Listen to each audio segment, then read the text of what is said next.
Carta de Paulo aos Romanos, capítulo 1. Eu, Paulo, servo de Cristo Jesus, escrevo esta carta. Deus me chamou e me separou para ser seu apóstolo, a fim de que eu anuncie a boa notícia do Evangelho de Deus. Há muito tempo essa boa notícia foi prometida por Deus, por meio dos seus profetas, e escrita nas Escrituras Sagradas. Ela fala a respeito do Filho de Deus, o nosso Senhor Jesus Cristo, o qual, como ser humano, foi descendente do rei Davi. E, quanto à sua santidade divina, a sua ressurreição provou, com grande poder, que ele é o Filho de Deus.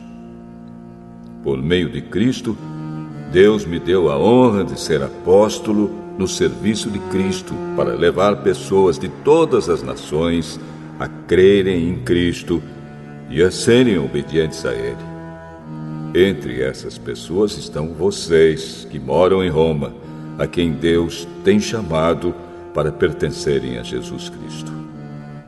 Por isso, eu escrevo a todos vocês que estão em Roma, todos vocês a quem Deus ama e a quem tem chamado para serem o seu próprio povo. Que a graça e a paz de Deus, o nosso Pai, e do Senhor Jesus Cristo estejam com vocês.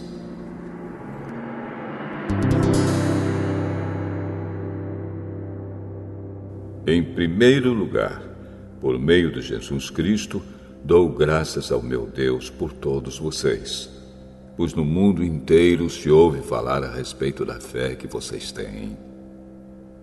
Eu sirvo a Deus com todo o meu coração, anunciando a boa notícia a respeito do seu Filho. Deus é testemunha de que digo a verdade. Ele sabe que eu sempre lembro de vocês e oro por vocês. E peço a Deus que, se for da sua vontade, Ele faça com que agora eu possa ir visitá-los. Pois eu quero muito vê-los, a fim de repartir bênçãos espirituais com vocês para fortalecê-los, quer dizer, para que nos animemos uns aos outros por meio da fé que vocês e eu temos. Meus irmãos, quero que saibam que muitas vezes resolvi ir visitá-los, mas fui impedido até agora de fazer isso, pois eu gostaria que o meu trabalho produzisse resultados entre vocês também, como tem acontecido entre outros não-judeus. Pois é meu dever pregar a todos, tanto aos civilizados como aos não civilizados, tanto aos instruídos como aos sem instrução. É por isso que eu quero anunciar o Evangelho também a vocês que moram em Roma. Eu não me envergonho do Evangelho, pois ele é o poder de Deus para salvar todos os que creem, primeiro os judeus e também os não-judeus. Pois o Evangelho mostra como é que Deus nos aceita. É por meio da fé, do começo ao fim. Como dizem as Escrituras Sagradas, viverá aquele que, por meio da fé, é aceito por Deus.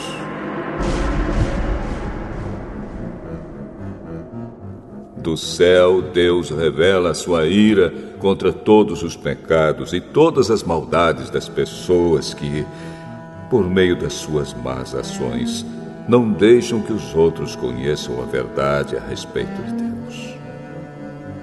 Deus castiga essas pessoas porque o que se pode conhecer a respeito de Deus está bem claro para elas, pois foi o próprio Deus que lhes mostrou isso. Desde que Deus criou o mundo, as suas qualidades invisíveis, isto é, o seu poder eterno e a sua natureza divina, têm sido vistas claramente. Os seres humanos podem ver tudo isso nas coisas que Deus tem feito e, portanto, Eles não têm desculpa nenhuma. Eles sabem quem Deus é, mas não lhe dão a glória que ele merece e não lhe são agradecidos. Pelo contrário, os seus pensamentos se tornaram tolos e a sua mente vazia está coberta de escuridão. Eles dizem que são sábios, mas são tolos.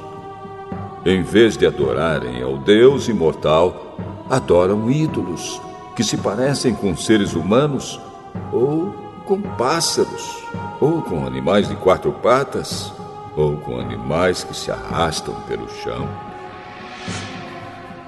Por isso Deus entregou os seres humanos aos desejos do coração deles, para fazerem coisas sujas e para terem relações vergonhosas uns com os outros. Eles trocam a verdade sobre Deus pela mentira e adoram e servem as coisas que Deus criou, em vez de adorarem e servirem o próprio Criador, que deve ser louvado para sempre. Amém. Por causa das coisas que essas pessoas fazem, Deus as entregou a paixões vergonhosas. Pois até as mulheres trocam as relações naturais pelas que são contra a natureza. E também os homens deixam as relações naturais com as mulheres e se queimam de paixão uns pelos outros. Homens têm relações vergonhosas uns com os outros e por isso recebem em si mesmos o castigo que merecem por causa dos seus erros. E, como não querem saber do verdadeiro conhecimento a respeito de Deus, ele entregou os seres humanos aos seus maus pensamentos, de modo que eles fazem o que não devem. Estão cheios de todo tipo de perversidade, maldade, ganância, vícios, ciúmes, crimes de morte, brigas, mentiras e malícia. Caluniam e falam mal uns dos outros. Têm ódio de Deus e são atrevidos, orgulhosos e vaidosos. Inventam maneiras de fazer o mal. Desobedecem aos pais, são imorais, não cumprem a palavra, não têm amor por ninguém e não têm pena dos outros. Eles sabem que o mandamento de Deus diz que aqueles que fazem essas coisas merecem a morte. Mas mesmo assim continuam a fazê-las e, pior ainda, aprovam os que fazem as mesmas coisas que eles fazem.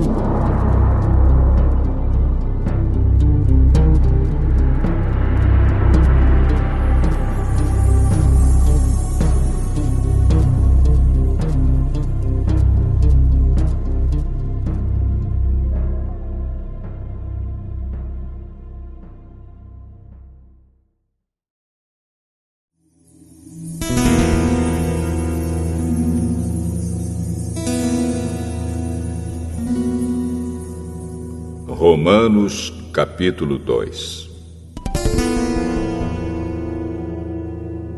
Meu amigo, não importa quem você seja, você não tem desculpa quando julga os outros. Pois, quando você julga os outros, mas faz as mesmas coisas que eles fazem, você está condenando a você mesmo.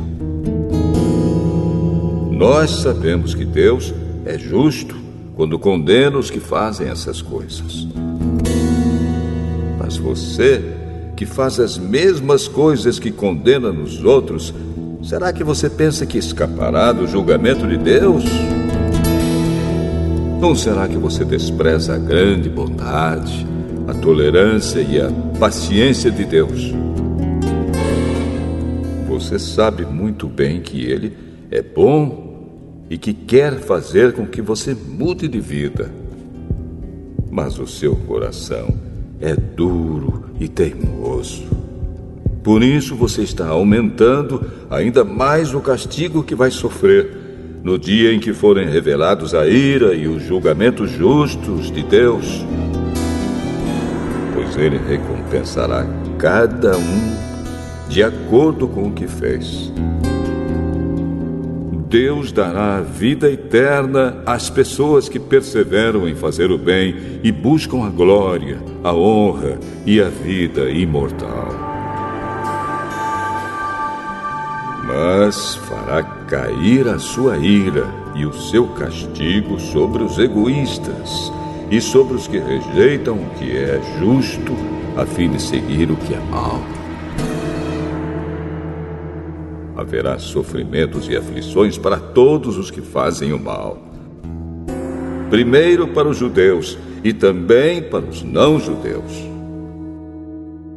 Mas Deus dará glória, honra e paz a todos os que fazem o bem, primeiro aos judeus e também aos não-judeus. Pois ele trata a todos com igualdade. Todos aqueles que pecam sem conhecer a lei de Deus se perderão sem essa lei, mas todos aqueles que pecam conhecendo a lei serão julgados por ela. Porque as pessoas que Deus aceita não são aquelas que somente ouvem a lei, mas aquelas que fazem o que a lei manda.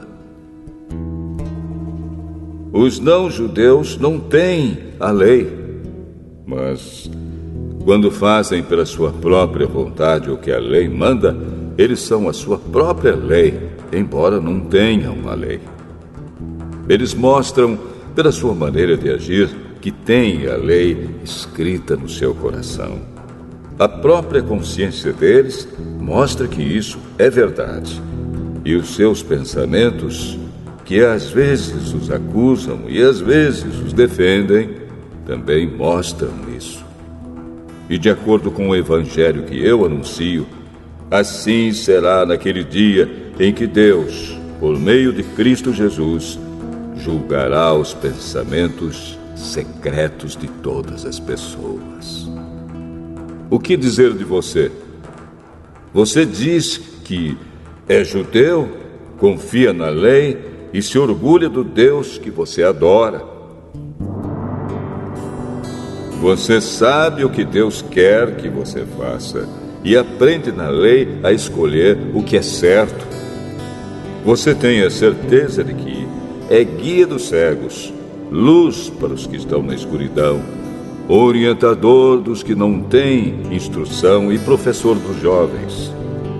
Você está certo de que encontra na lei a apresentação completa do conhecimento e da verdade. Você que ensina os outros, por que é que não ensina a você mesmo? Se afirma que não se deve roubar, por que é que você mesmo rouba? Se você diz que não se deve cometer adultério, por que é que você mesmo comete adultério? Você odeia os ídolos, mas rouba as coisas dos templos. Você se orgulha de ter a lei de Deus, mas você é uma vergonha para Deus porque desobedece à sua lei. Pois as Escrituras Sagradas dizem: os não-judeus falam mal de Deus por causa de vocês, os judeus. A circuncisão tem valor se você, que é judeu, obedecer à lei. Porém, se não obedecer, é como se você não tivesse sido circuncidado. E se um homem que não foi circuncidado obedecer aos mandamentos da lei, Deus o tratará como se ele fosse circuncidado. Assim vocês, judeus, serão condenados pelos não-judeus, pois vocês desobedecem à lei, apesar de terem essa lei escrita e de serem circuncidados, enquanto que os não-judeus obedecem à lei, embora não sejam circuncidados. Portanto, eu pergunto: quem é judeu de fato e circuncidado de verdade. É claro que não é aquele que é judeu somente por fora e circuncidado só no corpo. Pelo contrário, o verdadeiro judeu é aquele que é judeu por dentro, aquele que tem o coração circuncidado. E isso é uma coisa que o Espírito de Deus faz e que a lei escrita não pode fazer. E o louvor que essa pessoa recebe não vem de seres humanos, mas vem de Deus.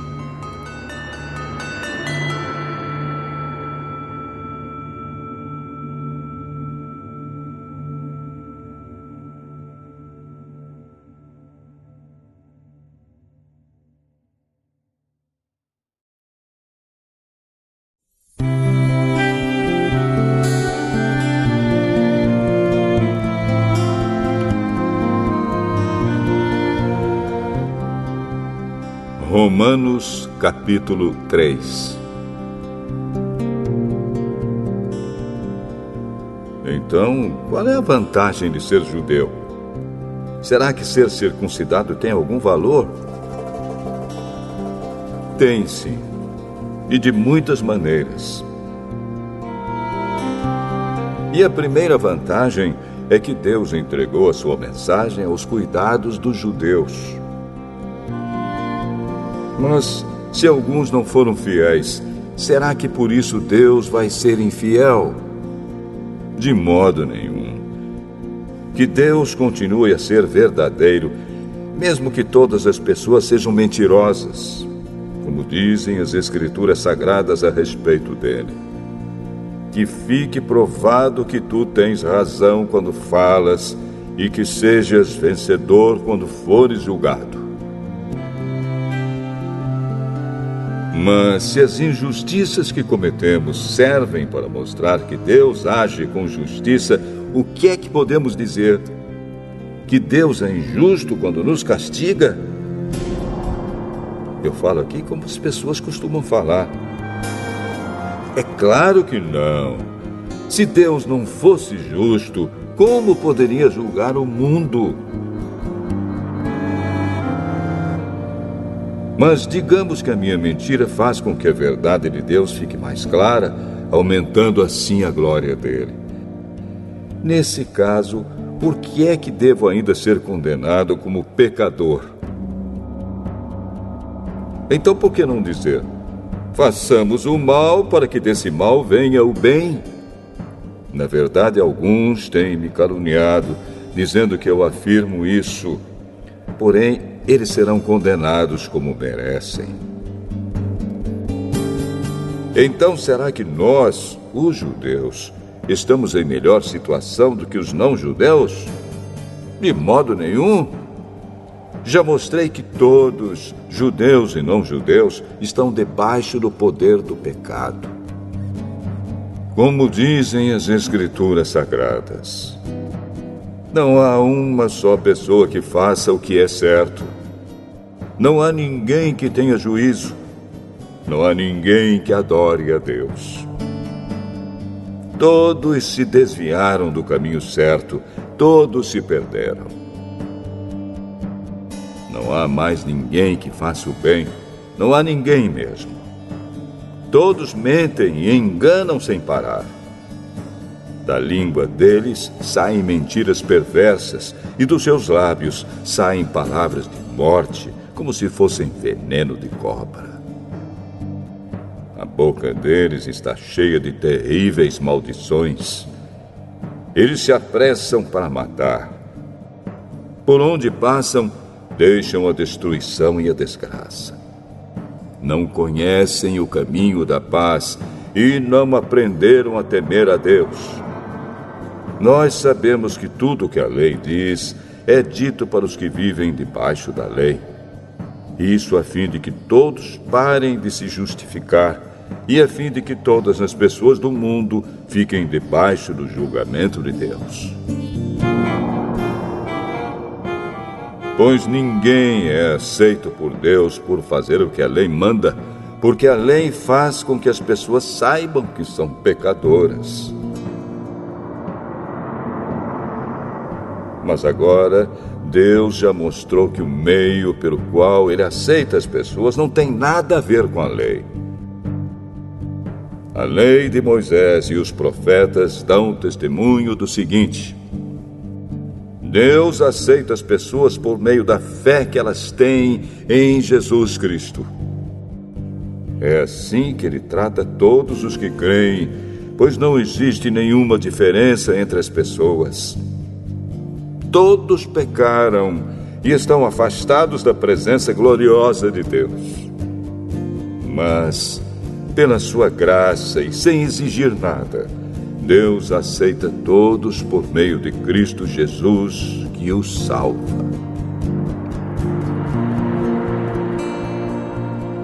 Deus ofereceu Cristo como sacrifício para que, pela sua morte na cruz, Cristo se tornasse o meio das pessoas receberem o perdão dos seus pecados pela fé nele. Deus quis mostrar com isso que ele é justo. No passado, ele foi paciente e não castigou as pessoas por causa dos seus pecados. Mas agora, pelo sacrifício de Cristo, Deus mostra que é justo. Assim, ele é justo e aceita os que creem em Jesus. Será que temos motivo para ficarmos orgulhosos? De modo nenhum. E por que não?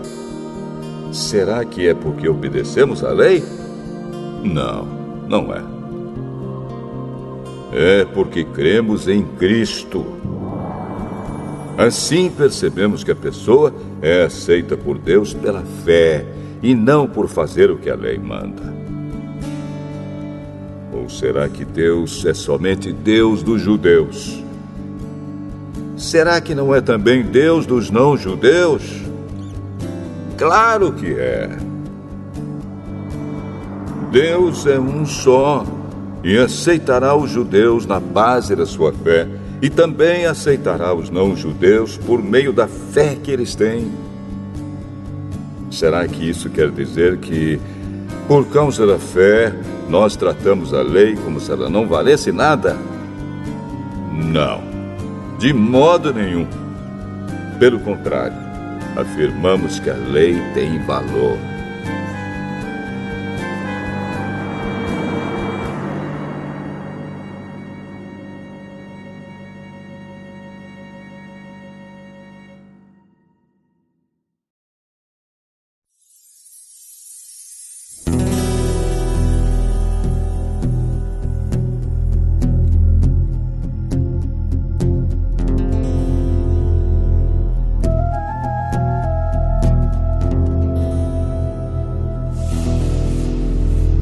Romanos, capítulo 4.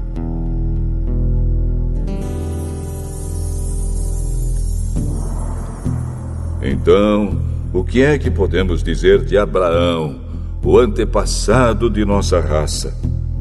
O que foi que ele conseguiu? Se foi por causa das coisas que ele fez que Deus o aceitou, então ele teria motivo para se orgulhar, mas não para se orgulhar diante de Deus. Pois o que é que as Escrituras Sagradas dizem? Elas dizem: Abraão creu em Deus e por isso Deus o aceitou. O salário que o trabalhador recebe não é um presente, mas é o pagamento a que ele tem direito por causa do trabalho que fez. Porém, a pessoa que não põe a sua esperança nas coisas que faz, mas simplesmente crê em Deus, é a fé dessa pessoa que faz com que ela seja aceita por Deus, o Deus que trata o culpado como se ele fosse inocente. E isso foi o que Davi queria dizer quando falou da felicidade daqueles que Deus aceita, sem levar em conta o que eles fazem. Davi disse: Feliz aquele cujas maldades Deus perdoa e cujos pecados ele apaga. Feliz aquele que o Senhor não acusa de cometer pecado. Será que essa felicidade de que Davi falou existe somente para os que são circuncidados? É claro que não. Ela existe também para os que não são circuncidados. Pois já citamos as Escrituras Sagradas que dizem: Abraão creu em Deus e por isso Deus o aceitou. Quando foi que isso aconteceu? Foi antes ou depois de Abraão ser circuncidado? Foi antes e não depois. Ele foi circuncidado mais tarde. E a sua circuncisão foi um sinal para provar que Deus aceitou Abraão porque ele tinha fé. E isso aconteceu quando ele ainda não havia sido circuncidado. Assim, Abraão é o pai espiritual de todos os que creem em Deus e são aceitos por Ele, mesmo que não sejam circuncidados. Ele é também o pai dos que são circuncidados.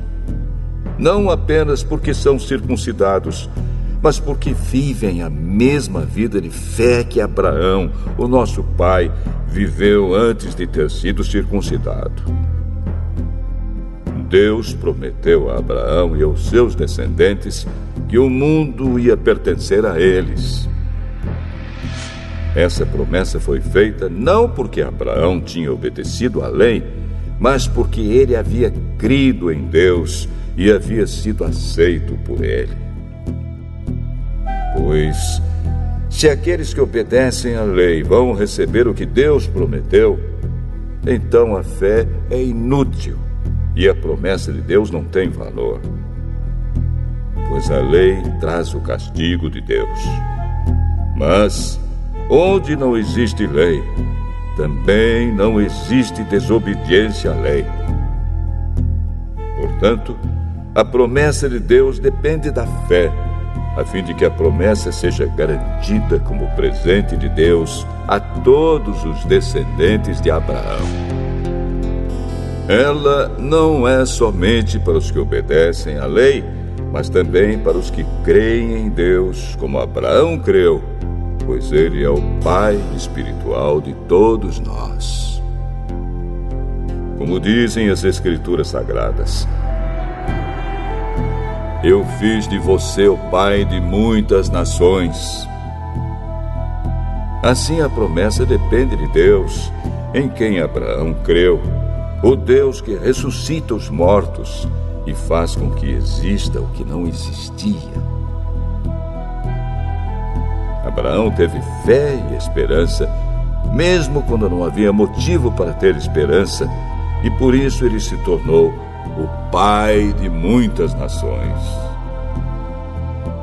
Como dizem as Escrituras, os seus descendentes serão muitos.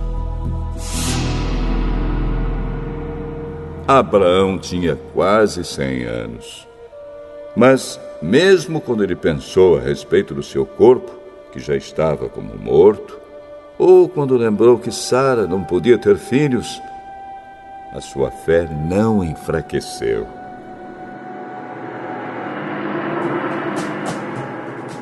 Abraão não perdeu a fé, nem duvidou da promessa de Deus.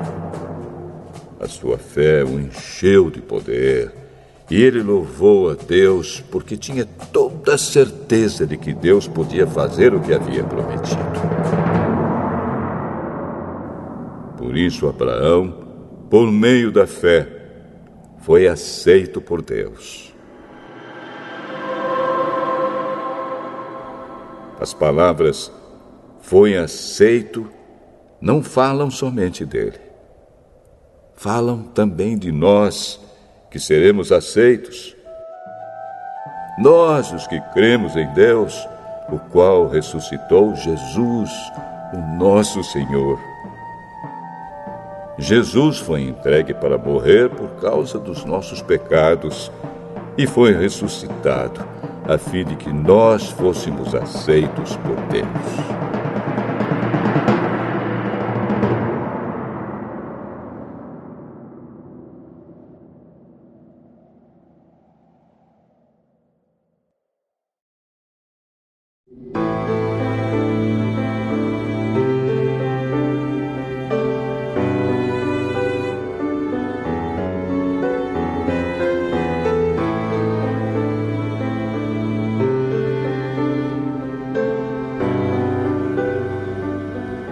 Romanos, capítulo 5.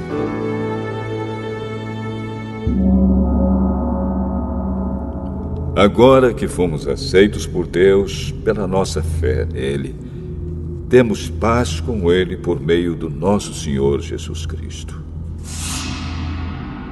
Foi Cristo quem nos deu, por meio da nossa fé, esta vida na graça de Deus.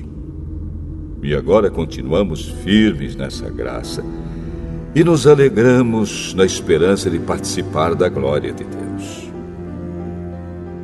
E também nos alegramos nos sofrimentos, pois sabemos que os sofrimentos produzem a paciência. A paciência traz a aprovação de Deus e essa aprovação cria a esperança. Essa esperança não nos deixa decepcionados, pois Deus derramou seu amor no nosso coração por meio do Espírito Santo que Ele nos deu. De fato, quando não tínhamos força espiritual, Cristo morreu pelos maus no tempo escolhido por Deus. Dificilmente alguém aceitaria morrer por uma pessoa que obedece às leis. Pode ser que alguém tenha coragem para morrer por uma pessoa boa. Mas Deus nos mostrou o quanto nos ama. Cristo morreu por nós quando ainda vivíamos no pecado. E agora que fomos aceitos por Deus por meio da morte de Cristo na cruz, é mais certo ainda que ficaremos livres, por meio dele, do castigo de Deus. Nós éramos inimigos de Deus, mas ele nos tornou seus amigos por meio da morte do seu Filho. E agora que somos amigos de Deus, é mais certo ainda que seremos salvos pela vida de Cristo. E não somente isso, mas também nós nos alegramos por causa daquilo que Deus fez por meio do nosso Senhor Jesus Cristo, que agora nos tornou amigos de Deus.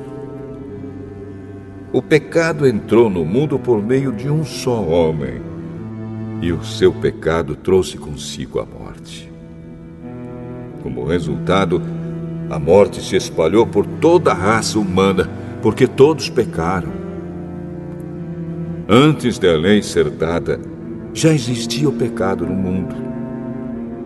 Porém, quando não existe lei, Deus não leva em conta o pecado. Mas, desde o tempo de Adão até Moisés, a morte dominou todos os seres humanos, mesmo os que não pecaram como Adão, quando ele desobedeceu à ordem de Deus. Adão era a figura daquele que havia de vir. Mas existe uma diferença entre o pecado de Adão e o presente que Deus nos dá. De fato, muitos morreram por causa do pecado de um só homem, mas a graça de Deus é muito maior. E Ele dá a salvação gratuitamente a muitos, por meio da graça de um só homem, que é Jesus Cristo. E existe uma diferença entre aquilo que Deus dá e o pecado de um só homem. Porque, no caso do pecado, a condenação veio por causa de um só pecado. Porém, no caso da salvação, Deus perdoa os que têm cometido muitos pecados, embora não mereçam esse perdão.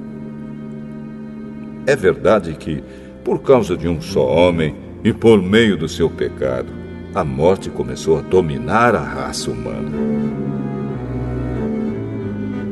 Mas o resultado do que foi feito por um só homem, Jesus Cristo, é muito maior. E todos aqueles que Deus aceita e que recebem como presente a sua imensa graça, reinarão na nova vida por meio de Cristo. Portanto, assim como um só pecado condenou todos os seres humanos, assim também um só ato de salvação liberta todos e lhes dá a vida.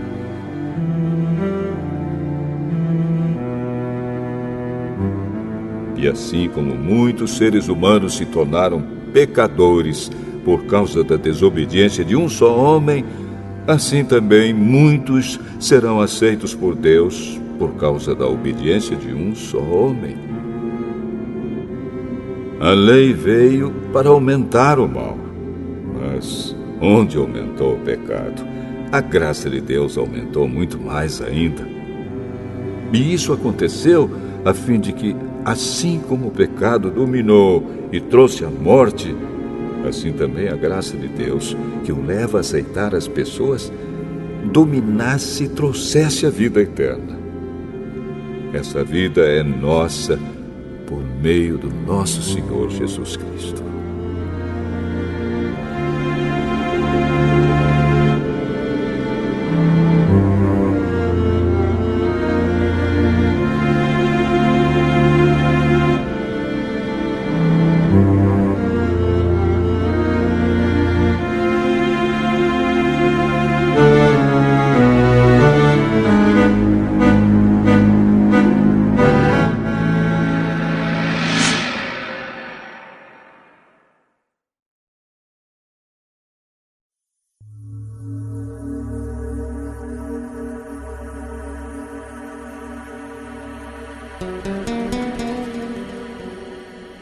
Romanos capítulo 6.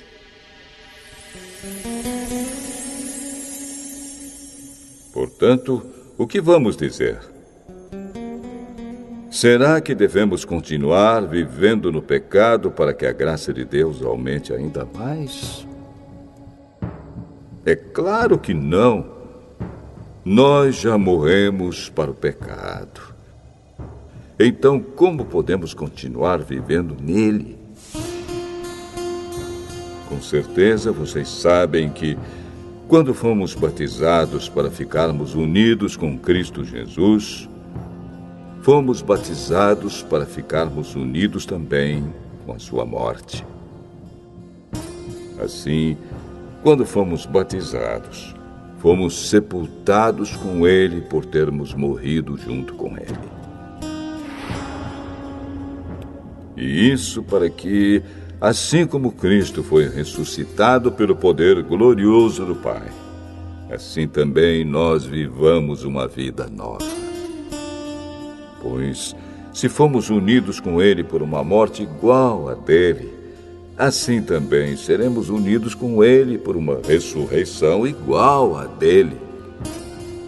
Pois sabemos que a nossa velha natureza pecadora já foi morta com Cristo na cruz, a fim de que o nosso eu pecador fosse morto, e assim não sejamos mais escravos do pecado. Pois quem morre fica livre do poder do pecado. Se já morremos com Cristo, cremos que também viveremos com Ele. Sabemos que Cristo foi ressuscitado e nunca mais morrerá, pois a morte não tem mais poder sobre ele. A sua morte foi uma morte para o pecado e valeu de uma vez por todas. E a vida que ele vive agora é uma vida para Deus. Assim também vocês devem se considerar mortos para o pecado, mas, por estarem unidos com Cristo Jesus, devem se considerar vivos para Deus. Portanto, não deixem que o pecado domine o corpo mortal de vocês e faça com que vocês obedeçam aos desejos pecaminosos da natureza humana. E também não entreguem nenhuma parte do corpo de vocês ao pecado, para que ele a use a fim de fazer o que é mal. Pelo contrário, como pessoas que foram trazidas da morte para a vida, entreguem-se completamente a Deus, para que ele use vocês a fim de fazerem o que é direito.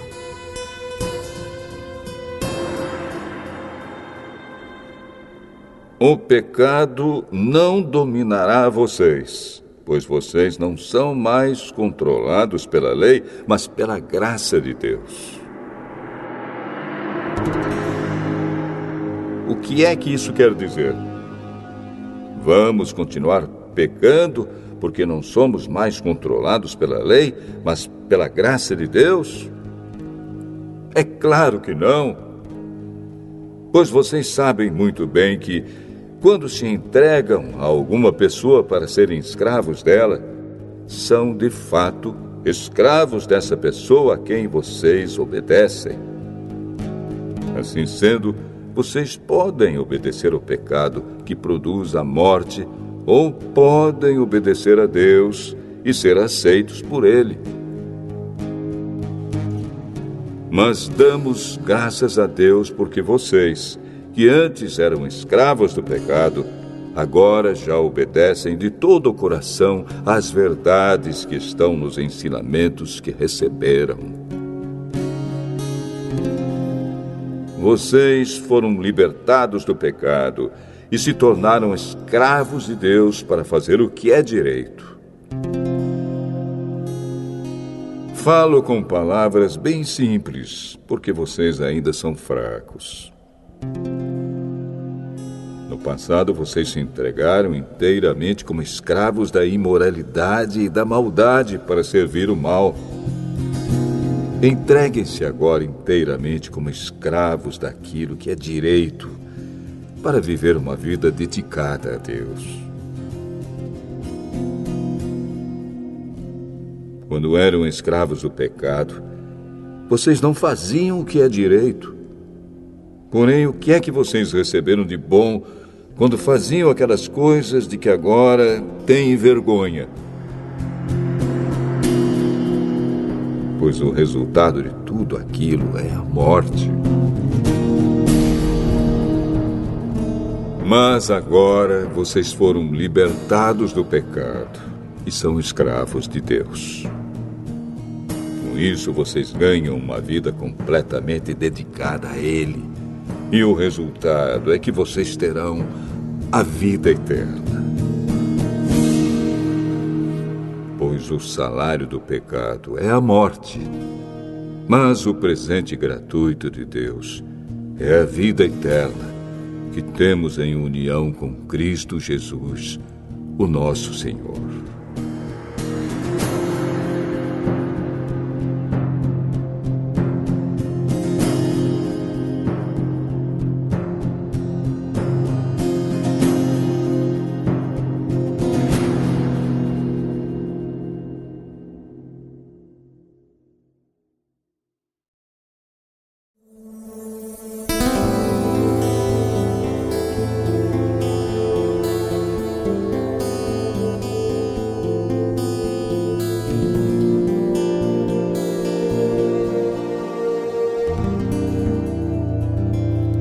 Romanos, capítulo 7.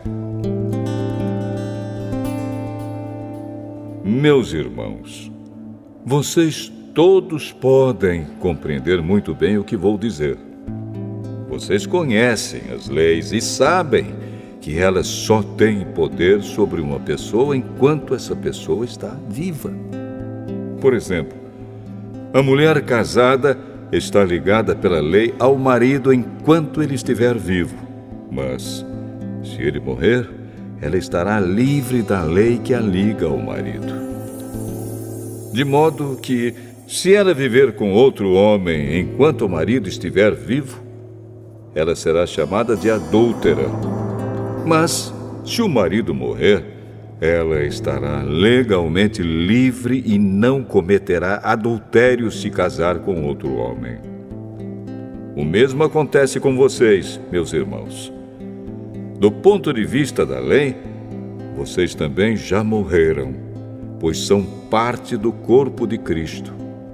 E agora pertencem a Ele, que foi ressuscitado para que nós possamos viver uma vida útil no serviço de Deus. Pois, quando vivíamos de acordo com a nossa natureza humana, os maus desejos despertados pela lei agiam em todo o nosso ser e nos levavam para a morte. Porém, agora estamos livres da lei porque já morremos para aquilo que nos mantinha prisioneiros. Por isso somos livres para servir a Deus, não da maneira antiga, obedecendo à lei escrita, mas da maneira nova, obedecendo ao Espírito de Deus. O que vamos dizer então? Que a própria lei é pecado? É claro que não. Mas foi a lei que me fez saber o que é pecado. Pois eu não saberia o que é a cobiça se a lei não tivesse dito: não cobice. Porém, o pecado se aproveitou dessa lei para despertar em mim todo tipo de cobiça. Porque, se não existe a lei, o pecado é uma coisa morta. Pois houve um tempo em que eu não conhecia a lei e estava vivo. Mas, quando fiquei conhecendo o mandamento, o pecado começou a viver. E eu morri. E o próprio mandamento que me devia trazer a vida me trouxe a morte.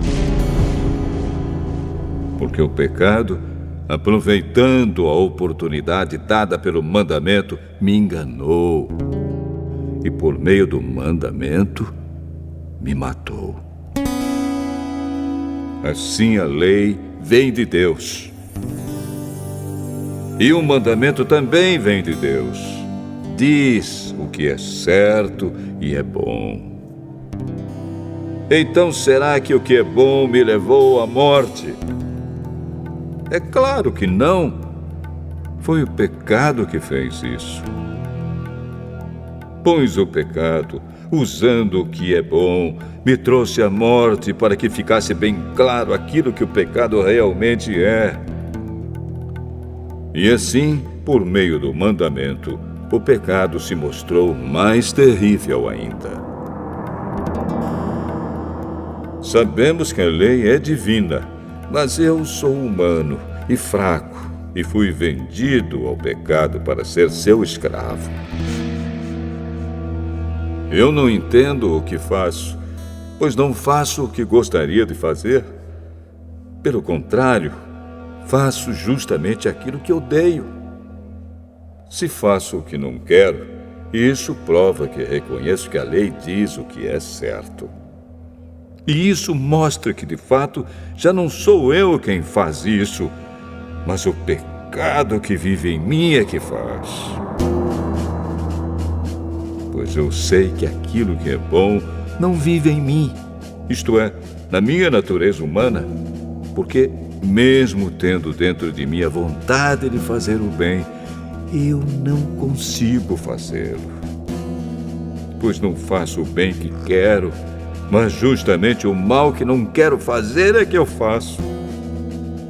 Mas, se faço o que não quero, já não sou eu quem faz isso, mas o pecado que vive em mim é que faz. Assim eu sei que o que acontece comigo é isto. Quando quero fazer o que é bom, só consigo fazer o que é mal. Dentro de mim, eu sei que gosto da lei de Deus. Mas vejo uma lei diferente agindo naquilo que faço. Uma lei que luta contra aquela que a minha mente aprova. Ela me torna prisioneiro da lei do pecado que age no meu corpo. Como sou infeliz! Quem me livrará deste corpo que me leva para a morte? Que Deus seja louvado, pois Ele fará isso por meio do nosso Senhor Jesus Cristo. Portanto, esta é a minha situação. No meu pensamento, eu sirvo a lei de Deus, mas na prática, sirvo a lei do pecado.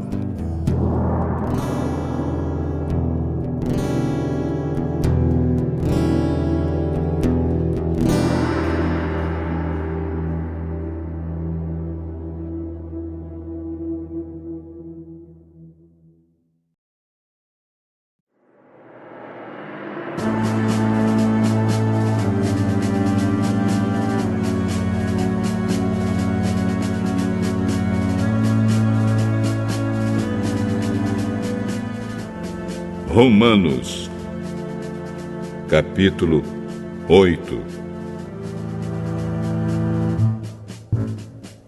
Agora, já não existe nenhuma condenação para as pessoas que estão unidas com Cristo Jesus. Pois a lei do Espírito de Deus, que nos trouxe vida por estarmos unidos com Cristo Jesus, livrou você da lei do pecado e da morte. Deus fez o que a lei não pôde fazer, porque a natureza humana era fraca. Deus condenou o pecado na natureza humana, enviando o seu próprio Filho, que veio na forma da nossa natureza pecaminosa, a fim de acabar com o pecado. Deus fez isso para que as ordens justas da lei pudessem ser completamente cumpridas por nós, que vivemos de acordo com o Espírito de Deus e não de acordo com a natureza humana. Porque as pessoas que vivem de acordo com a natureza humana têm a sua mente controlada por essa mesma natureza. Mas as que vivem de acordo com o Espírito de Deus têm a sua mente controlada pelo Espírito. As pessoas que têm a mente controlada pela natureza humana acabarão morrendo espiritualmente. Mas as que têm a mente controlada pelo Espírito de Deus terão a vida eterna e a paz. Por isso, as pessoas que têm a mente controlada pela natureza humana se tornam inimigas de Deus, pois não obedecem à lei de Deus e, de fato, não podem obedecer a ela. As pessoas que vivem de acordo com a sua natureza humana não podem agradar a Deus. Vocês, porém, não vivem como manda a natureza humana, mas como o Espírito de Deus quer, se é que o Espírito de Deus vive realmente em vocês. Quem não tem o Espírito de Cristo não pertence a Ele. Mas, se Cristo vive em vocês, então, embora o corpo de vocês vá morrer por causa do pecado, o Espírito de Deus é vida para vocês, porque vocês foram aceitos por Deus. Se em vocês vive o Espírito daquele que ressuscitou Jesus, então aquele que ressuscitou Jesus Cristo dará também vida ao corpo mortal de vocês, por meio do seu Espírito, que vive em vocês. Portanto, meus irmãos, nós temos uma obrigação, que é a de não vivermos de acordo com a nossa natureza humana. Porque, se vocês viverem de acordo com a natureza humana, vocês morrerão espiritualmente. Mas, se pelo Espírito de Deus vocês matarem as suas ações pecaminosas, vocês viverão espiritualmente. Pois aqueles que são guiados pelo Espírito de Deus são filhos de Deus. Porque o Espírito que vocês receberam de Deus não torna vocês escravos e não faz com que tenham medo. Pelo contrário, o Espírito torna vocês filhos de Deus. E pelo poder do Espírito dizemos com fervor a Deus: Pai, meu Pai. O Espírito de Deus se une com o nosso espírito para afirmar que somos filhos de Deus. Nós somos seus filhos e por isso receberemos as bênçãos que Ele guarda para o seu povo e também receberemos com Cristo aquilo que Deus tem guardado para Ele. Porque se tomamos parte nos sofrimentos de Cristo, também tomaremos parte na sua glória. Eu penso que o que sofremos durante a nossa vida não pode ser comparado, de modo nenhum, com a glória que nos será revelada no futuro. O universo todo espera com muita impaciência o momento em que Deus vai revelar o que os seus filhos realmente são. Pois o universo se tornou inútil, não pela sua própria vontade, mas porque Deus quis que fosse assim. Porém, existe esta esperança. Um dia, o próprio universo ficará livre do poder destruidor que o mantém escravo e tomará parte na gloriosa liberdade dos filhos de Deus. Pois sabemos que até agora o universo todo geme e sofre como uma mulher que está em trabalho de parto.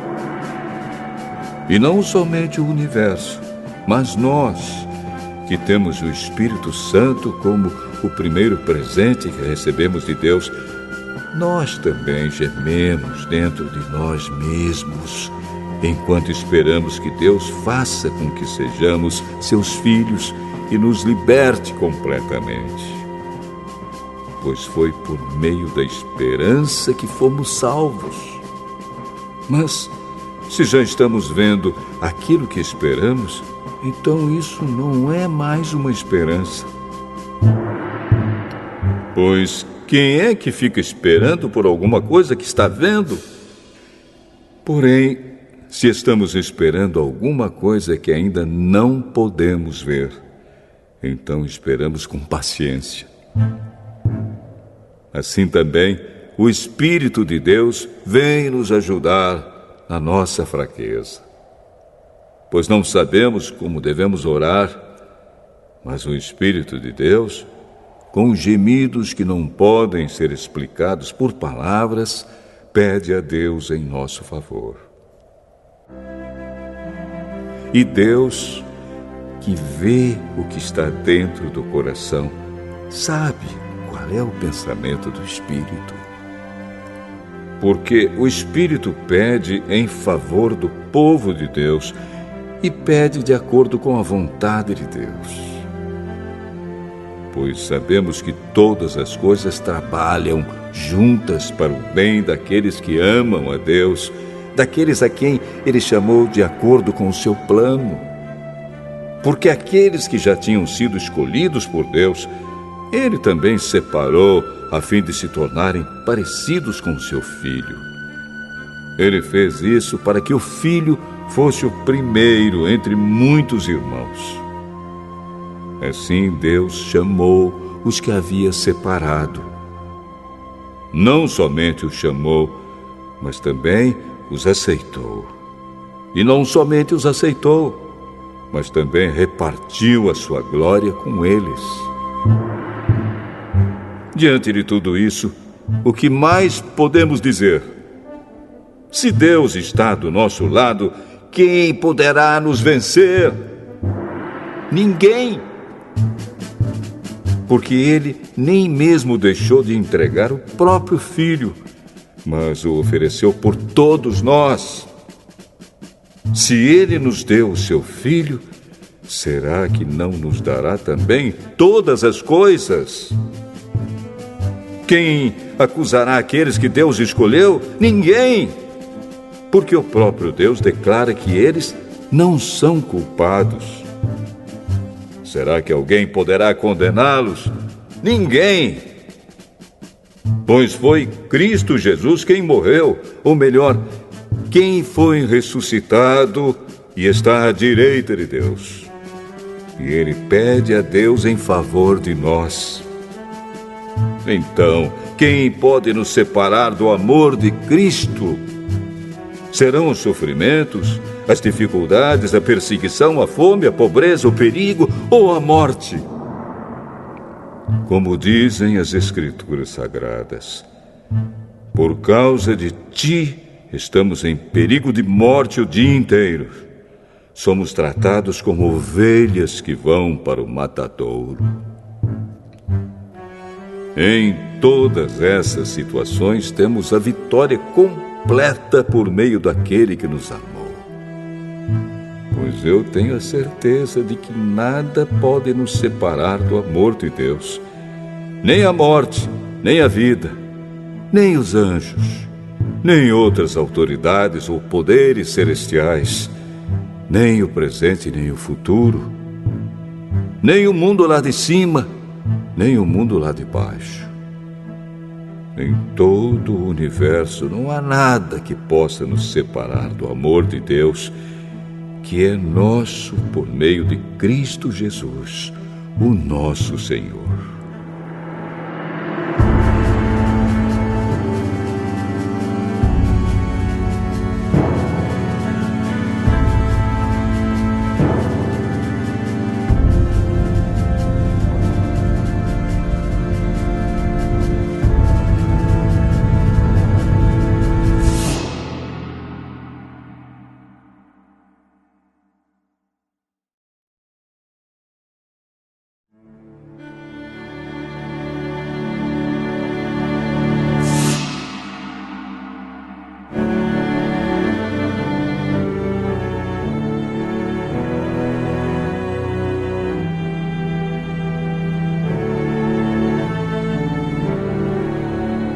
Romanos, capítulo 9. O que eu digo é verdade. Sou de Cristo e não minto. Pois a minha consciência, que é controlada pelo Espírito Santo, também me afirma que não estou mentindo.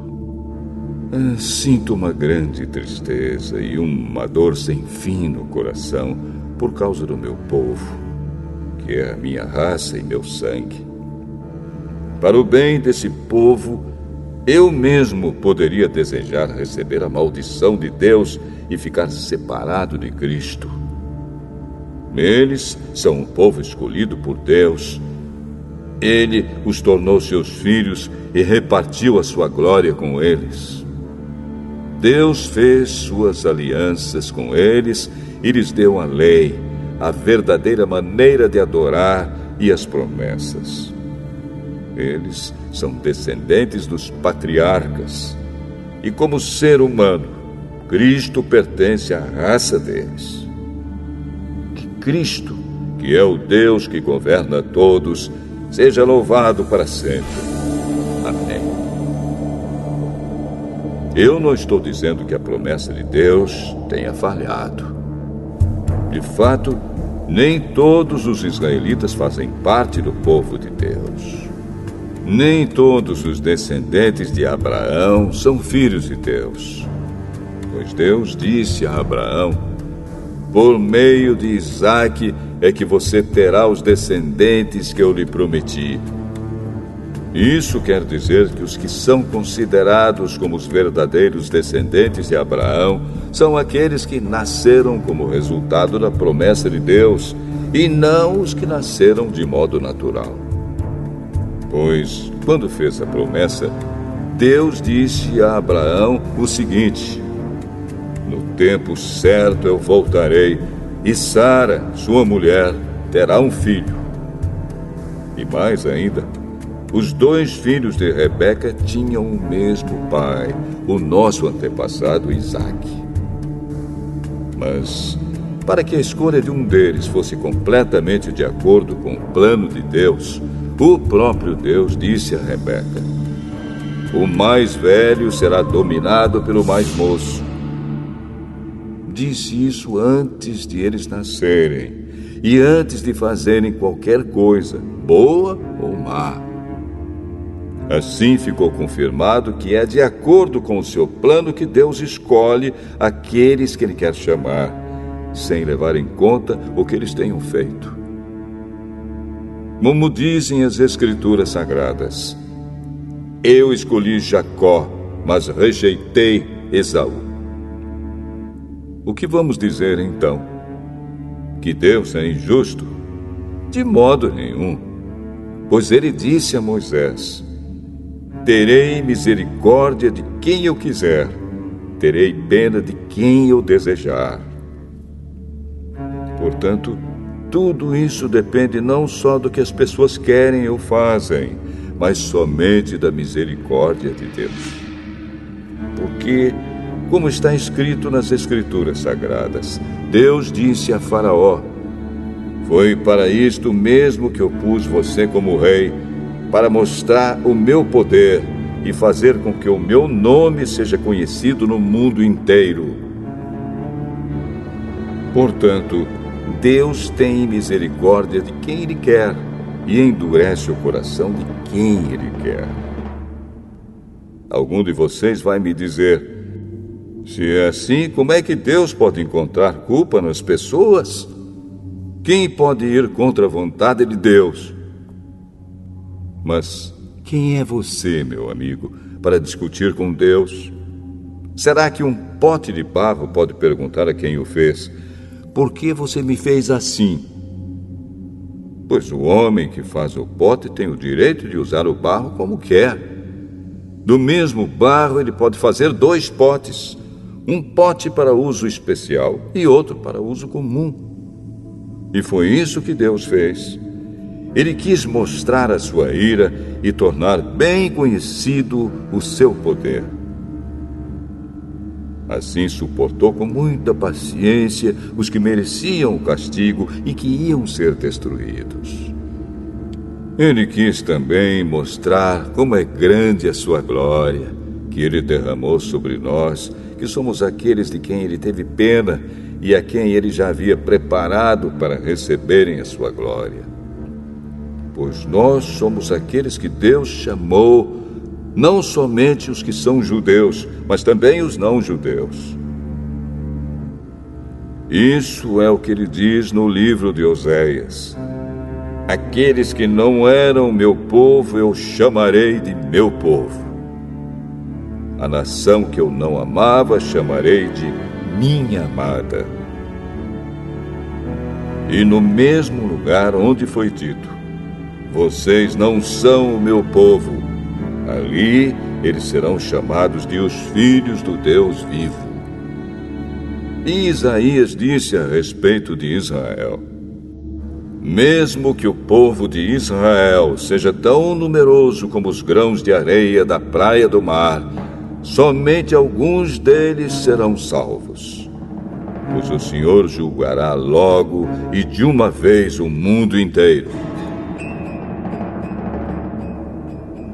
Como o próprio Isaías tinha dito antes: se o Senhor Todo-Poderoso não nos tivesse deixado alguns descendentes, seríamos agora como a cidade de Sodoma, estaríamos destruídos como Gomorra.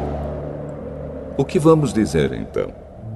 Vamos dizer isto: os não-judeus que não procuravam ser aceitos por Deus foram aceitos por meio da fé. Porém, o povo de Israel, que procurava uma lei para ser aceito por Deus, não encontrou o que estava procurando.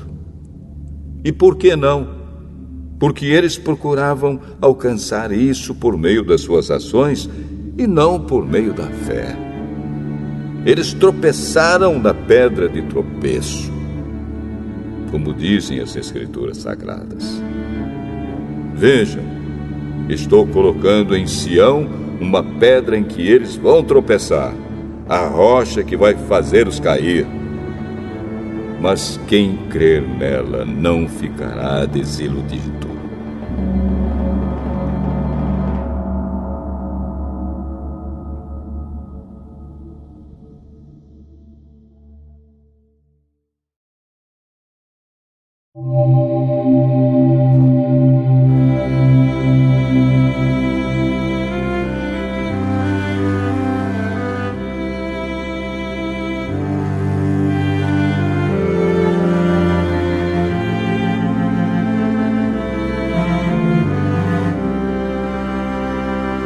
Romanos, capítulo 10. Meus irmãos, desejo de todo o coração que o meu próprio povo seja salvo. E peço a Deus em favor deles, porque eu sou testemunha de que eles são muito dedicados a Deus. Mas a dedicação deles não está baseada no verdadeiro conhecimento, pois eles não conhecem a maneira como Deus aceita as pessoas e assim têm procurado conseguir isso da sua própria maneira. Eles rejeitaram o modo de Deus aceitar as pessoas, porque com Cristo a lei chegou ao fim, e assim os que creem é que são aceitos por Deus. Pois o que Moisés escreveu a respeito de as pessoas serem aceitas por Deus pela obediência à lei foi isto: viverá aquele que fizer o que a lei manda. Porém, quanto a ser aceito por Deus por meio da fé, Moisés diz o seguinte: não fique pensando assim: quem vai subir até o céu? Isto é, para trazer Cristo do céu. Nem pergunte: quem descerá ao mundo lá de baixo? Isto é, para fazer com que Cristo suba do mundo dos mortos. O que Moisés diz é isto: a mensagem de Deus está perto de você, nos seus lábios e no seu coração. Isto é, a mensagem de fé que anunciamos. Se você disser com a sua boca: Jesus é Senhor, e no seu coração crer que Deus ressuscitou Jesus, você será salvo, porque nós cremos com o coração e somos aceitos por Deus. Falamos com a boca e assim somos salvos. Porque as Escrituras Sagradas dizem: quem crer nele não ficará desiludido. Isso vale para todos, pois não existe nenhuma diferença entre judeus e não-judeus. Deus é o mesmo Senhor de todos e abençoa generosamente todos os que pedem a sua ajuda. Como dizem as Escrituras Sagradas, todos os que pedirem a ajuda do Senhor serão salvos. Mas como é que as pessoas irão pedir se não crerem nele? E como poderão crer se não ouvirem a mensagem? E como poderão ouvir se a mensagem não for anunciada? E como é que a mensagem será anunciada se não forem enviados mensageiros? As Escrituras Sagradas dizem: como é bonito ver os mensageiros trazendo boas notícias. Mas nem todos aceitam a boa notícia do Evangelho. Foi Isaías quem disse: Senhor, quem creu na nossa mensagem? Portanto, a fé vem por ouvir a mensagem. E a mensagem vem por meio da pregação a respeito de Cristo. Mas eu pergunto: será que eles não ouviram a mensagem? É claro que ouviram. Como dizem as Escrituras, a voz deles se espalhou pelo mundo inteiro. As suas palavras alcançaram a terra toda. Eu pergunto ainda: será que o povo de Israel não soube disso? Moisés foi o primeiro a dar uma resposta. Ele disse: eu farei com que vocês fiquem com ciúmes de um povo que não é uma nação. Farei com que fiquem com raiva de uma nação de gente sem juízo. E Isaías foi mais corajoso ao anunciar o que Deus disse: eu fui achado por aqueles que não me procuravam e apareci aos que não perguntavam por mim. Mas a respeito de Israel, Deus disse: o dia inteiro eu abri os braços, pronto para receber um povo desobediente e rebelde.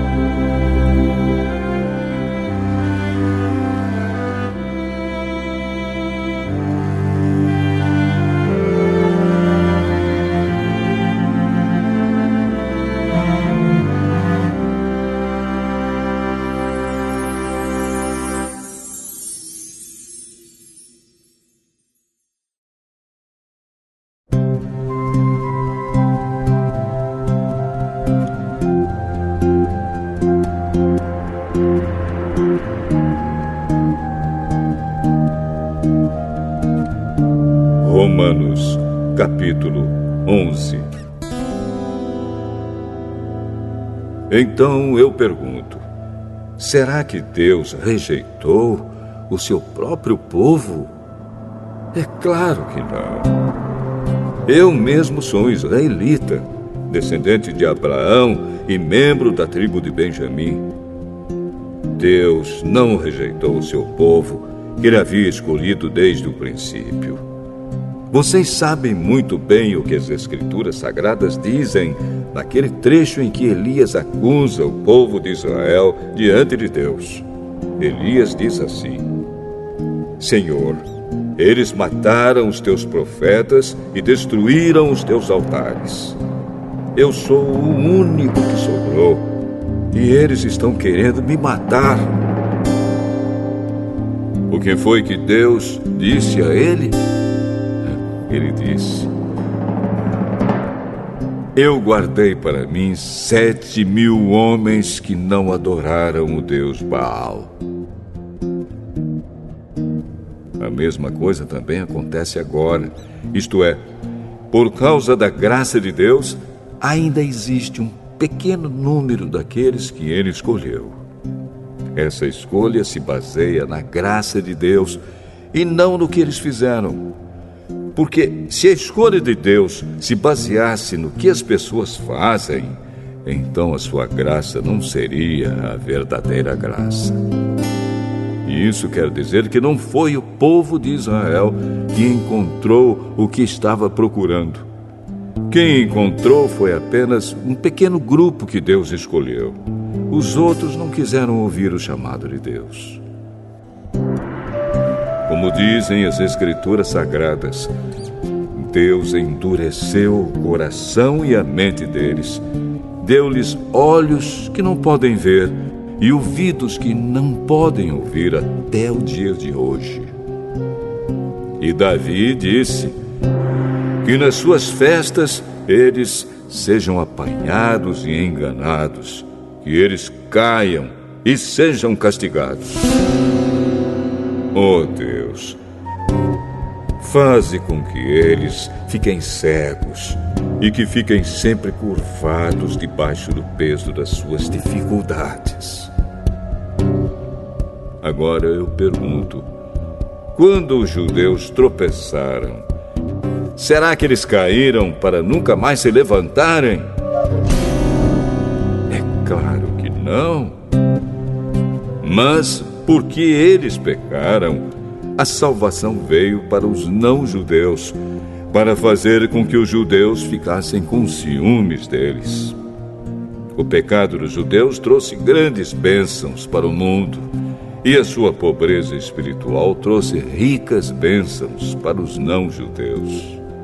Então, quando se completar o número de judeus que voltarão para Deus, as bênçãos serão muito maiores ainda. Agora estou falando a vocês que não são judeus. Enquanto eu for o apóstolo dos não-judeus, terei orgulho do meu trabalho. Talvez eu possa fazer com os que são da minha própria raça fiquem com ciúmes, e assim seja possível salvar alguns deles. Porque, quando os judeus foram rejeitados, o resto do mundo se tornou amigo de Deus. O que acontecerá então quando eles forem aceitos? Os que estiverem mortos receberão a vida. Pois, se o primeiro pão assado depois da colheita é dedicado a Deus, isso quer dizer que todos os outros pães também são dedicados a Ele. E se as raízes de uma árvore são oferecidas a Deus, os galhos também são dele. Alguns galhos da oliveira cultivada foram quebrados, e um galho de oliveira brava foi enxertado nela. Pois vocês, os não-judeus, são como aquela oliveira brava, e agora tomam parte na força e na riqueza espiritual dos judeus. Portanto, vocês não devem desprezar os galhos que foram quebrados. como é que vocês podem estar orgulhosos? Vocês são somente galhos. Não são vocês que sustentam a raiz. É a raiz que sustenta vocês. Porém, vocês dirão: sim, mas os galhos foram quebrados a fim de darem lugar para nós. Isso é verdade. Mas lembrem que eles foram quebrados porque não creram. No entanto, vocês continuam na oliveira porque creem. E não tenham orgulho disso. Pelo contrário, tenham medo. Se Deus não deixou de castigar os judeus, que são como galhos naturais, vocês acham que Ele vai deixar de castigar vocês? Vejam como Deus é bom e também é duro. Ele é duro para os que caíram e bom para vocês, se continuarem sempre confiando na bondade dele. Senão, vocês também serão cortados. E se os judeus abandonarem a sua descrença, serão enxertados na oliveira cultivada, pois Deus pode enxertá-los de novo. Vocês, os não-judeus, são como aquele galho de oliveira brava que foi cortado e enxertado contra a natureza na oliveira cultivada. Os judeus são como essa oliveira cultivada. Portanto, para Deus será muito mais fácil enxertar de novo na própria árvore deles esses galhos quebrados. Meus irmãos, quero que vocês conheçam uma verdade secreta para que não pensem que são muito sábios. A verdade é esta: a teimosia do povo de Israel não durará para sempre, mas somente até que o número completo de não-judeus venha para Deus. É assim que todo o povo de Israel será salvo.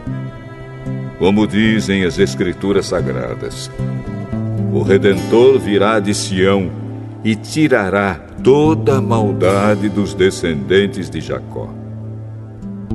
Eu, o Senhor, farei esta aliança com eles quando tirar os seus pecados. Os judeus rejeitaram o Evangelho e por isso são inimigos de Deus, para o bem de vocês, os não-judeus. Mas, pela escolha de Deus, eles são amigos dele, por causa dos patriarcas. Porque Deus não muda de ideia a respeito de quem ele escolhe e abençoa. Mas, no passado, vocês que não são judeus, desobedeceram a Deus. Porém, agora, vocês receberam a misericórdia de Deus por causa da desobediência dos judeus. Assim, por causa da misericórdia que vocês receberam, os judeus agora desobedecem a Deus, para que eles também possam receber agora a misericórdia dele. Pois Deus fez com que todos se tornassem prisioneiros da desobediência, a fim de mostrar misericórdia a todos. Como são grandes as riquezas de Deus! Como são profundos o seu conhecimento e a sua sabedoria! Quem pode explicar as suas decisões? Quem pode entender os seus planos? Como dizem as Escrituras Sagradas, quem pode conhecer a mente do Senhor? Quem é capaz de lhe dar conselhos? Quem já deu alguma coisa a Deus para receber dele algum pagamento? Pois todas as coisas foram criadas por ele, e tudo existe por meio dele e para ele. Glória a Deus para sempre. Amém.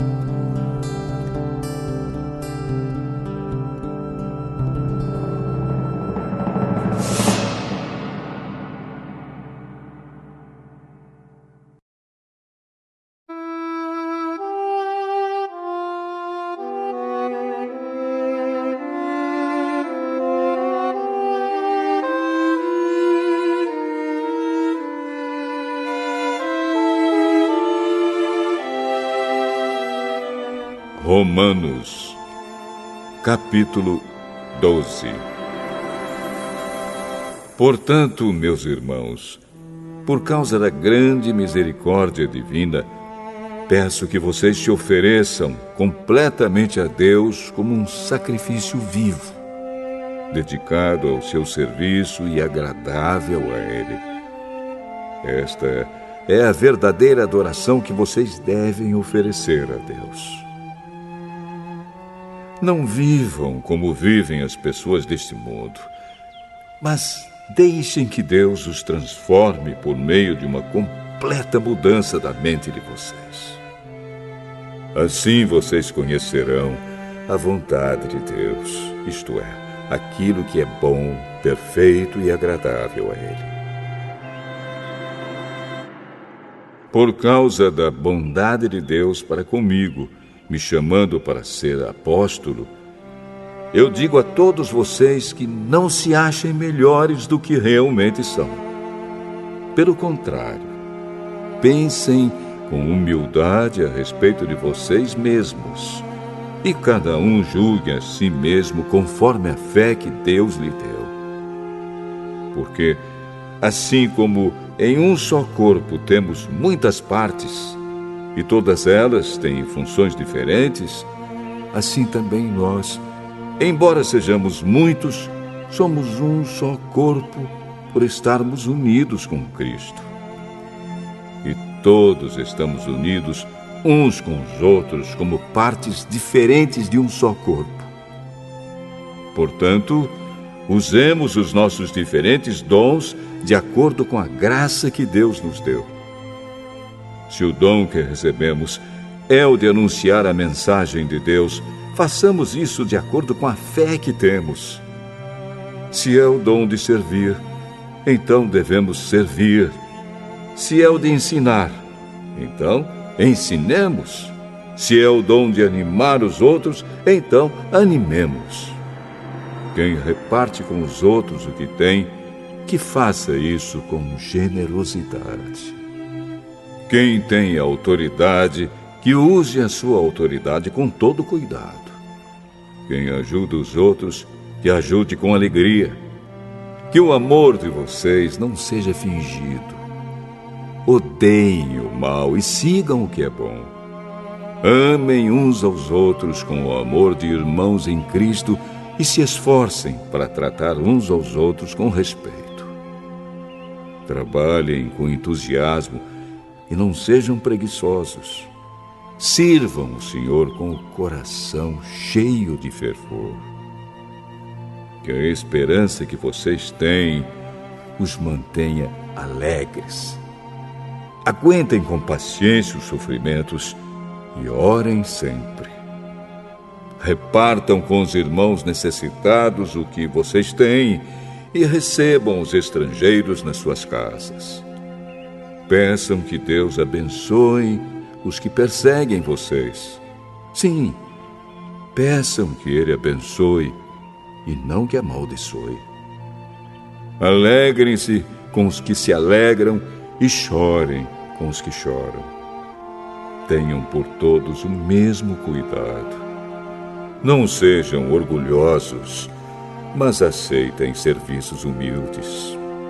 Que nenhum de vocês fique pensando que é sábio. Não paguem a ninguém o mal com o mal. Procurem agir de tal maneira que vocês recebam a aprovação dos outros. No que depender de vocês, façam todo o possível para viver em paz com todas as pessoas.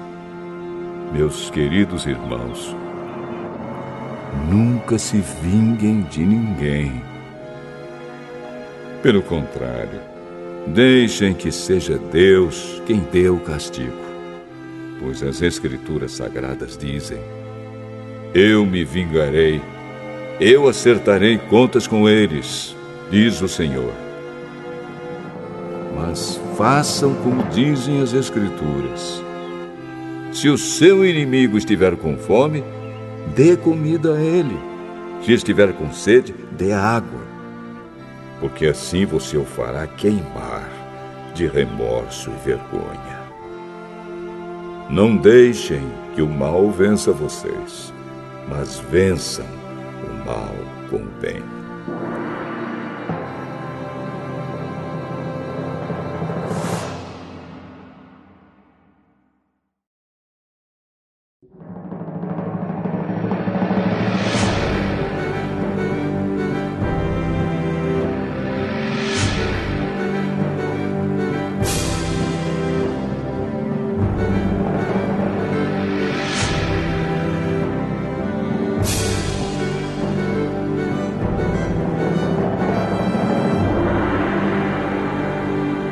Romanos, capítulo 13. Obedeçam às autoridades todos vocês, pois nenhuma autoridade existe sem a permissão de Deus, e as que existem foram colocadas nos seus lugares por Ele. Assim, quem se revolta contra as autoridades está se revoltando contra o que Deus ordenou, e os que agem desse modo serão condenados. Somente os que fazem o mal devem ter medo dos governantes, e não os que fazem o bem. Se você não quiser ter medo das autoridades, então faça o que é bom, e elas o elogiarão, porque as autoridades estão a serviço de Deus para o bem de você. Mas se você faz o mal, então tenha medo, pois as autoridades, de fato, têm poder para castigar. Elas estão a serviço de Deus e trazem o castigo dele sobre os que fazem o mal. É por isso que você deve obedecer às autoridades, não somente por causa do castigo de Deus, mas também porque a sua consciência manda que você faça isso. É por isso também que vocês pagam impostos, pois quando as autoridades cumprem os seus deveres, elas estão a serviço de Deus. Portanto, paguem ao governo o que é devido. Paguem todos os seus impostos e respeitem e honrem todas as autoridades. Não fiquem devendo nada a ninguém. A única dívida que vocês devem ter é a de amar uns aos outros. Quem ama os outros está obedecendo à lei. Os seguintes mandamentos: não cometa adultério, não mate, não roube, não cobice. Esses e ainda outros mais são resumidos num mandamento só: ame os outros como você ama a você mesmo. Quem ama os outros não faz mal a eles. Portanto, amar é obedecer a toda a lei.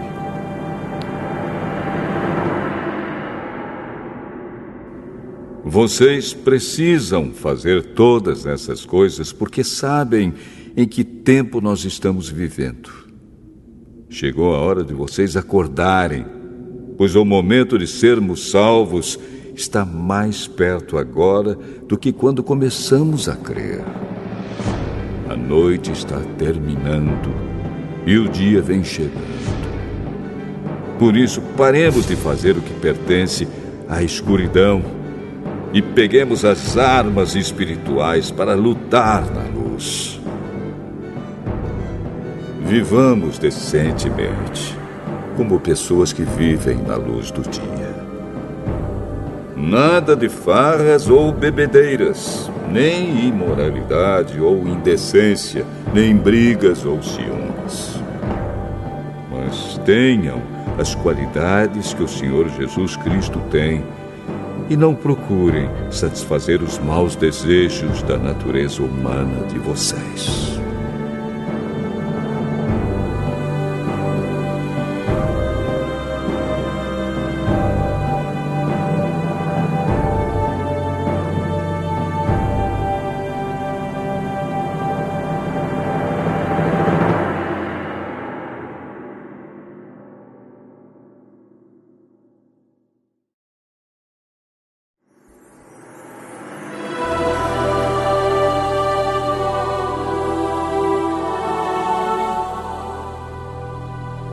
Romanos, capítulo 14.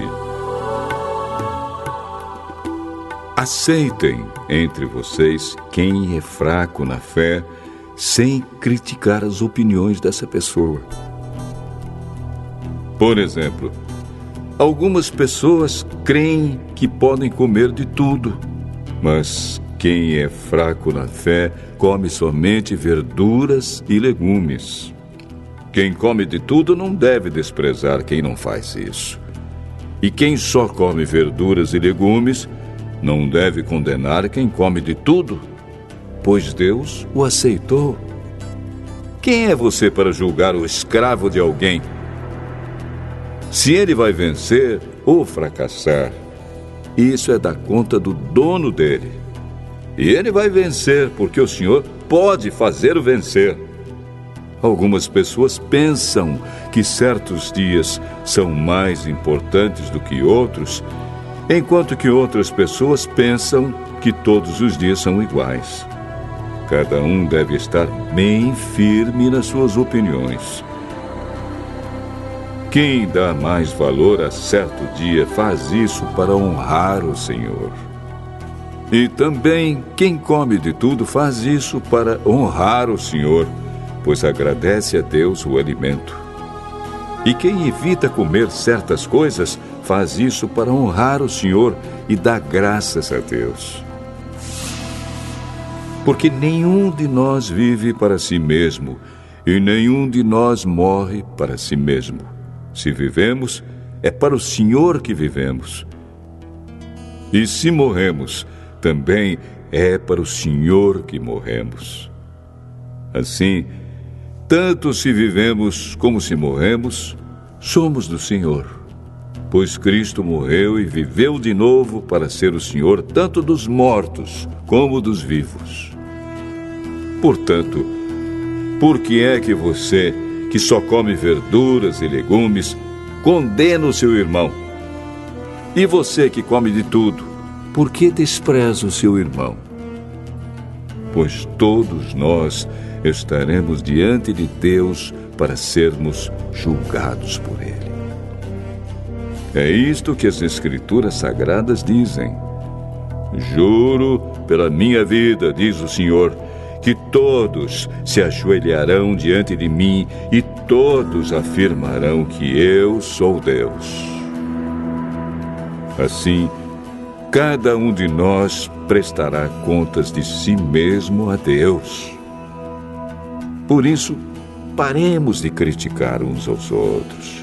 Pelo contrário, cada um de vocês resolva não fazer nada que leve o seu irmão a tropeçar ou cair em pecado.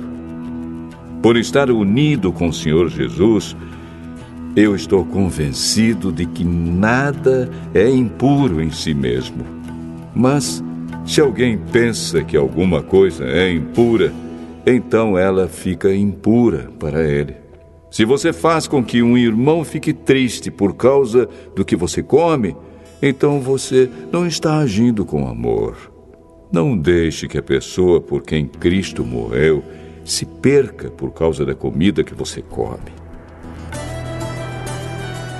Não deem motivo para os outros falarem mal daquilo que vocês acham bom, pois o reino de Deus não é uma questão de comida ou de bebida, mas de viver corretamente, em paz e com a alegria que o Espírito Santo dá.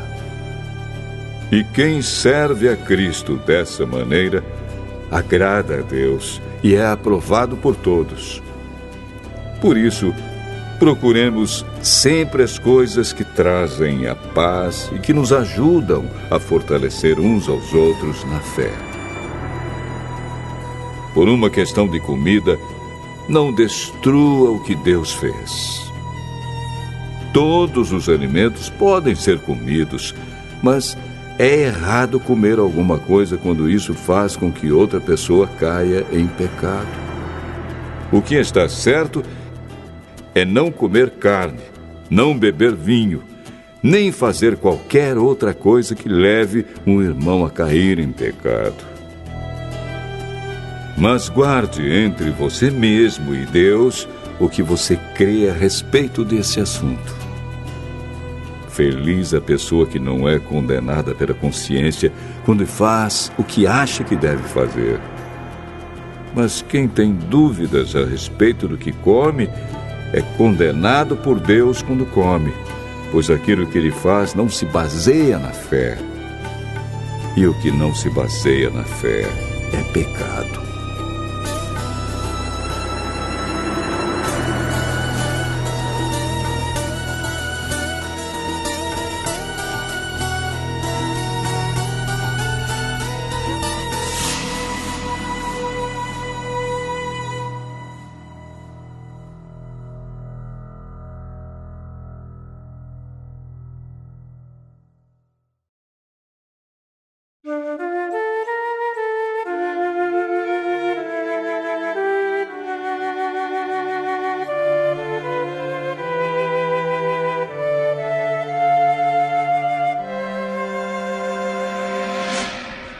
Romanos, capítulo 15.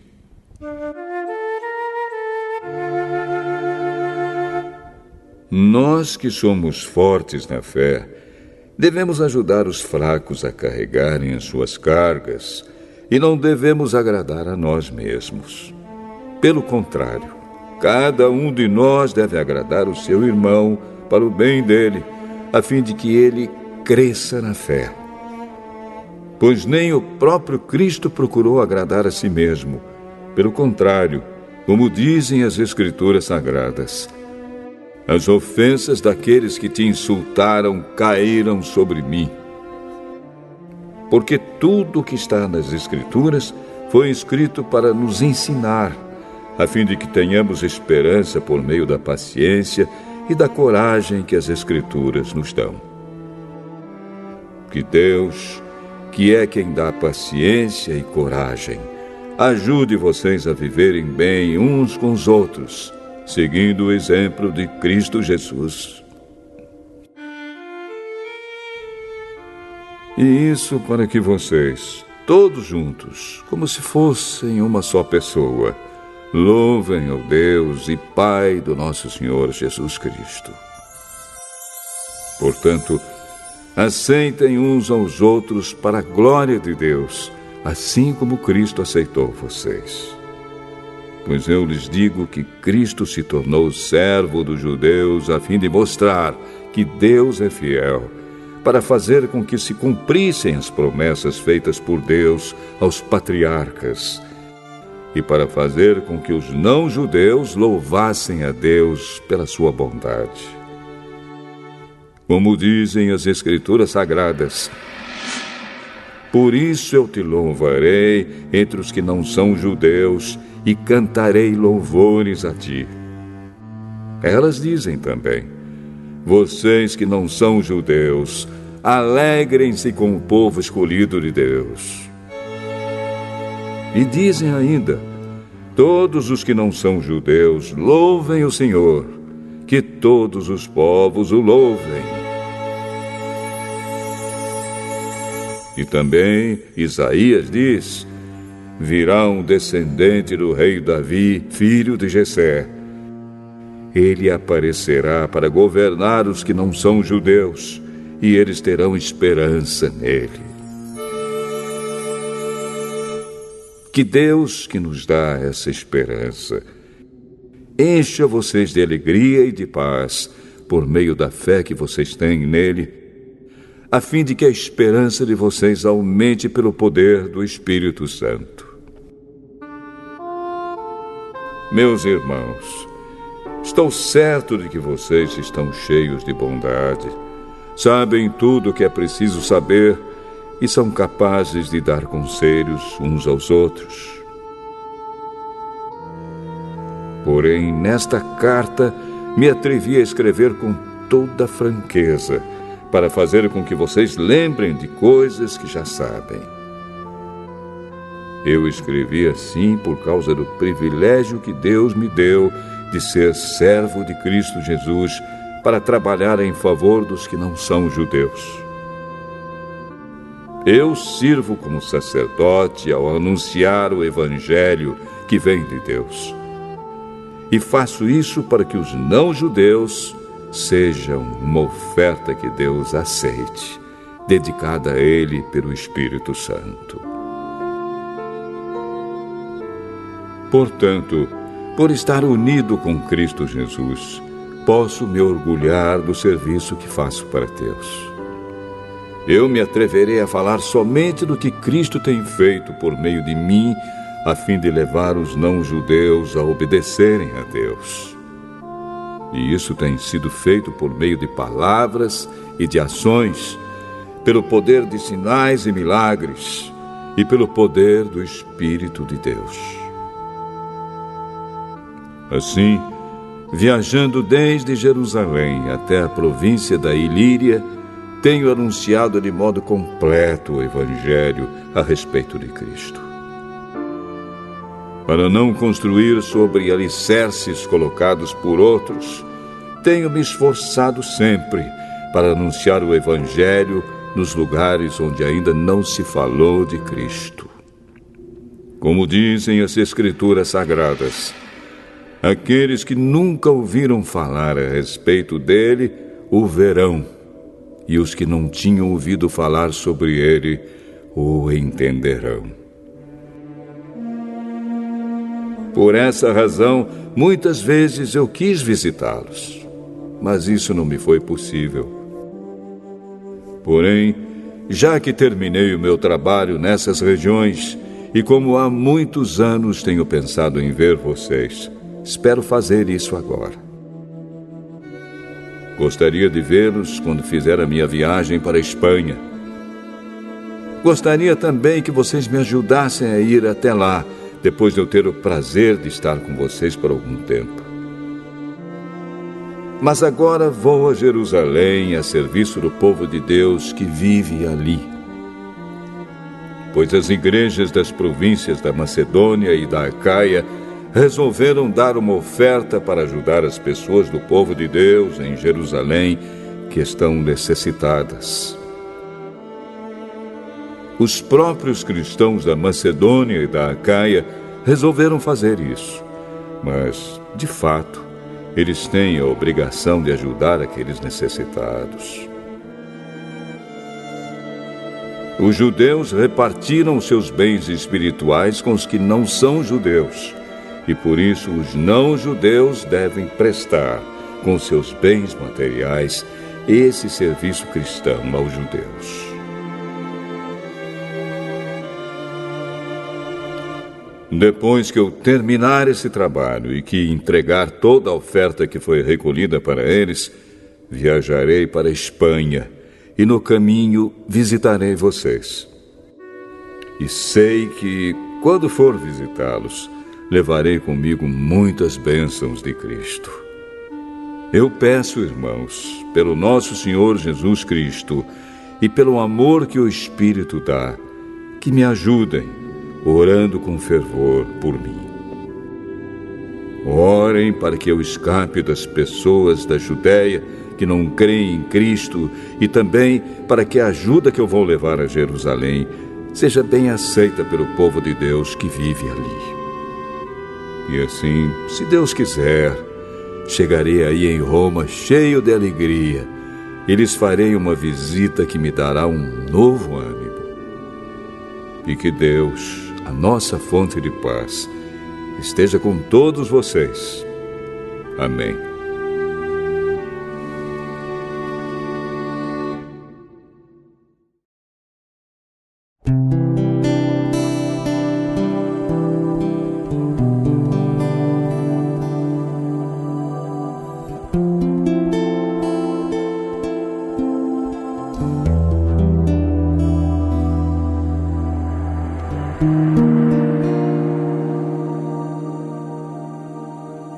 Romanos capítulo 16.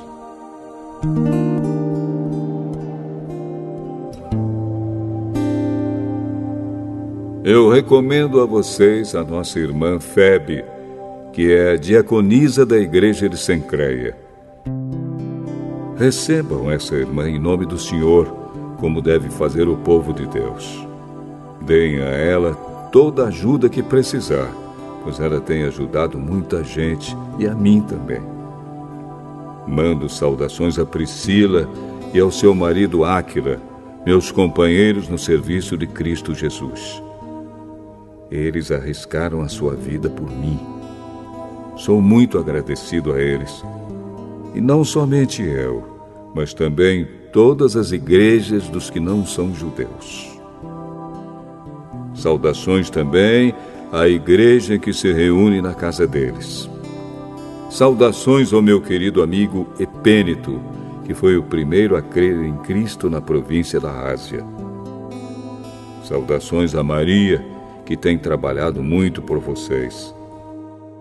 Saudações a Andrônico e à irmã Júnia, meus patrícios judeus, que estiveram comigo na prisão. Eles são apóstolos bem conhecidos e se tornaram cristãos antes de mim.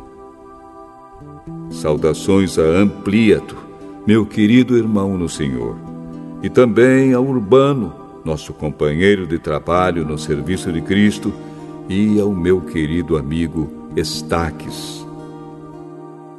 Saudações a Apeles, um irmão que tem dado muitas provas da sua fé em Cristo.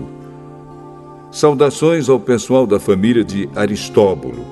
Saudações a Herodião, meu patrício judeu, e aos irmãos no Senhor da família de Narciso.